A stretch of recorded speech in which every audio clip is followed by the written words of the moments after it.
Comment multiplier des nombres en écriture fractionnaire? Eh bien, pour multiplier des nombres en écriture fractionnaire, il suffit de multiplier les numérateurs ensemble et les dénominateurs ensemble. Un premier exemple. A égale 3 huitièmes multiplié par 5 septièmes.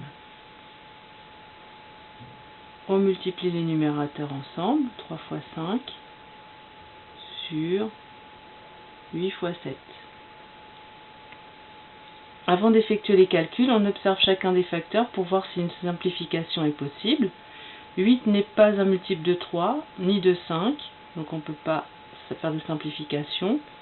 7 n'est pas un multiple de 3 et n'est pas un multiple de 5, donc on doit calculer simplement 3 fois 5, 15, et 8 fois 7, 56. Un deuxième exemple. 18 sur 49 multiplié par 14 sur 45. On applique la propriété, on multiplie les numérateurs ensemble, 18 multiplié par 14 sur 49 multiplié par 45. Avant d'effectuer les calculs, on observe chacun des facteurs pour voir s'ils ont un diviseur commun. Ici, 18 et 45 sont divisibles par 9, 14 et 49 sont divisibles par 7, donc on va pouvoir simplifier nos calculs. À la place de 18, on va écrire 9 fois 2. À la place de 14, 2 fois 7. À la place de 49, 7 fois 7. Et pour 45, 9 fois 5. On peut donc simplifier par 9. Je divise le numérateur et le dénominateur par 9. Et puis par 7. J'obtiens alors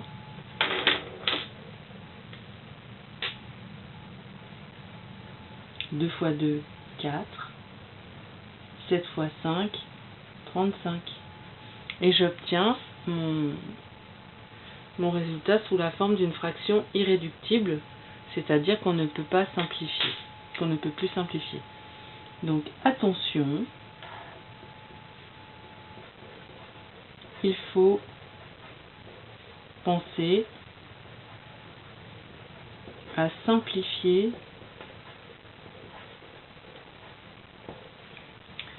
l'expression avant d'effectuer les multiplications.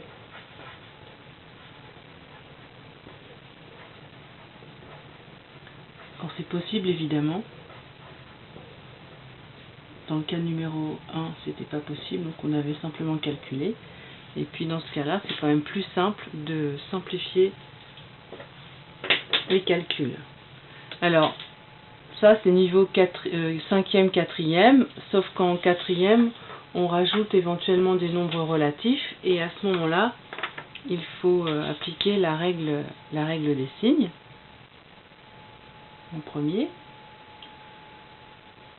Donc quelques petits cas qui posent problème et qui engendrent des erreurs.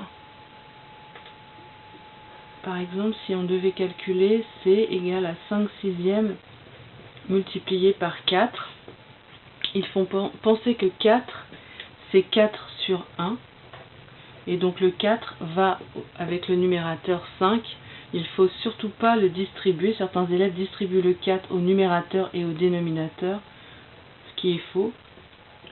4, c'est 4 sur 1, donc finalement, il faut faire attention de ne pas faire n'importe quoi. Ensuite, comme tout à l'heure, on essaye de voir si on peut simplifier.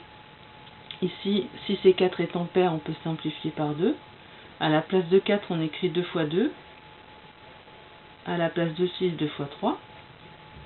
On peut donc simplifier par 2, en divisant le numérateur et le dénominateur par 2. On obtient alors 2 fois 5, 10. et au dénominateur 3. Un dernier exemple dans lequel je vais rajouter quelques signes moins, enfin des facteurs négatifs. Moins 6 par exemple sur 25 multiplié par 15 sur moins 36. Première chose à faire, de façon à ne pas les oublier en cours de route, c'est s'occuper du signe du résultat. Donc on compte le nombre de facteurs négatifs.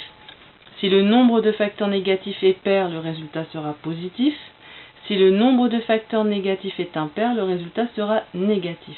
Ici, nous avons 2 facteurs négatifs, donc le résultat est positif. Bon, le petit plus, on n'est pas obligé de l'écrire, c'est juste pour montrer qu'on s'est occupé du signe en premier. Ensuite, on multiplie les numérateurs ensemble et les dénominateurs ensemble. Comme précédemment, on observe si certains facteurs ont des diviseurs communs. Ici, eh bien, 6 et 36 sont divisibles par 6, 15 et 25 sont divisibles par 5. Donc, à la place de 15, je vais écrire 3 fois 5.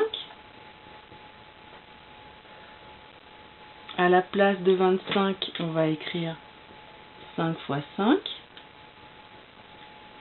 À la place de 36, 6 fois 6. Je peux donc simplifier par 6. Je divise le numérateur et le dénominateur par 6. Et puis par 5. J'obtiens alors 3 au numérateur et 5 fois 6 au dénominateur. Donc on peut remarquer que 3 et 6 sont tous deux divisibles par 3. Donc je peux encore simplifier en remplaçant 6 par 2 fois 3. Pour simplifier par 3, donc je divise le numérateur et le dénominateur par 3. Et j'obtiens finalement ma réponse finale. Donc attention, ici, au numérateur, on a l'impression qu'il ne reste rien. Donc certains élèves mettent 0. 3, c'est égal à 3 fois 1. Donc en fait, quand il ne reste rien de visible, c'est le nombre 1 qui est caché dans l'écriture. Et 2 fois 5 égale à 10. Donc attention de bien penser que 3, c'est 3 fois 1, tout simplement. Et ce que je peux remarquer dans certaines copies, c'est que certains élèves veulent aller un petit peu trop loin et ils veulent continuer et du coup me mettre que 1 dixième est égal à 10. Alors absolument pas.